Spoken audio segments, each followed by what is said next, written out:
जय सीताराम जी। पत्नी का परित्याग कतई उचित नहीं है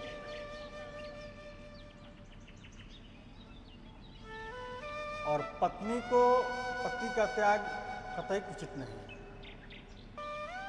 सज्जन नवयुवक सज्जन व्यक्ति जो है पत्नी का प्रयत्न करके यथासाध्य प्रेम स्नेह के सद्व्यवहार से उसके सुधारता है। निराश न होकर भगवत कृपा के आश्रय से सत प्रयास जारी रखता है। भगवान से विश्वासपूर्ण प्रार्थना करता है। पत्नी का परित्याग वास्तव में पाप ही है। यथासाध्य अपन इससे बचना चाहिए। भरण पोषण तो सबका भगवान ही करते हैं, परंतु भगवान की दी हुई जिम्मेदारियां निर्वाहन करना पति का कर्तव्य है और पत्नी का भी कर्तव्य है कि वो अपने पतिव्रत के धर्म का पालन करे। पत्नी को कभी कराक्षा नहीं होनी चाहिए। पत्नी घर की लक्ष्मी होती है और कुछ ऐसे भी होती हैं जो कि बात बात पर लड़ती रहती है, झगड़ती रहती है। ऐसी स्त्रियों के वजह से जो है उस घर में हर समय क्लेश रहेगा। उस घर में लक्ष्मी की आवागमन बंद हो जाएगी। भगवत प्रार्थना, सद्व्यवहार तथा सौम्य वचन से बहुत कुछ सुधारा जा सकता है। एकांतवास साधन के लिए बीच बीच में किया जाए तो अच्छा है, परंतु उबकर या खिंचकर नहीं। आपस में पति पत्नी को पूर्ण भरोसा होना चाहिए, पूर्ण विश्वास होना चाहिए।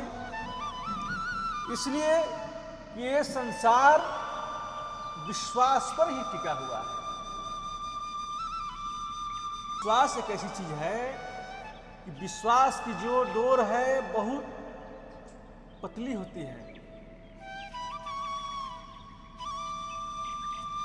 और उसको जो है संजो कर रखना चाहिए।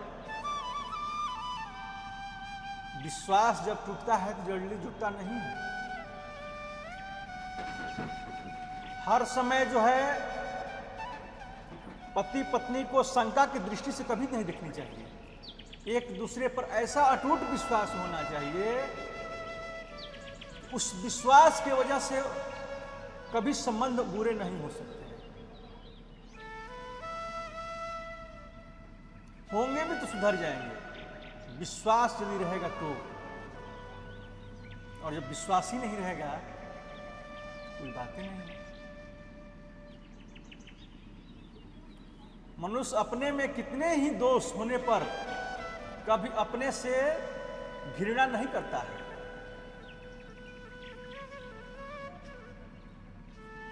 मनुष्य के अंदर में दोष रहेगा लेकिन वो अपने से घृणा नहीं करेगा, लेकिन दूसरे को दोष देखकर वो घृणा करता है। तो मनुष्य अपने में किसी ही दोष को जो है उसको दिखाई नहीं देता है, दूसरे को दोष को दिखाता है।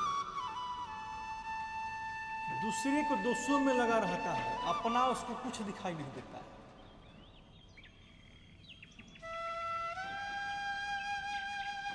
कभी वो अपना त्याग नहीं करता है।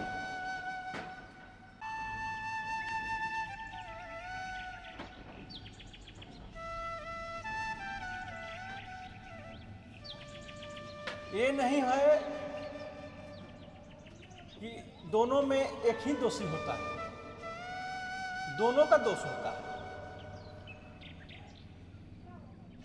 और दोनों को सोच समझकर जो है अपने जीवन को यापन करना चाहिए, जीवन को बिताना चाहिए। अपने कुल खानदान को, एक बेटी जो है कईयक कुल को तारती है, नहीं तो कईयक कुल को नाश कर देती है।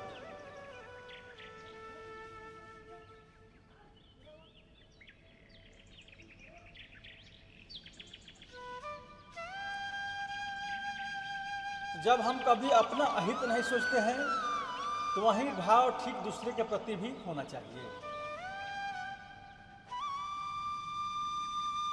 जय सीताराम जी।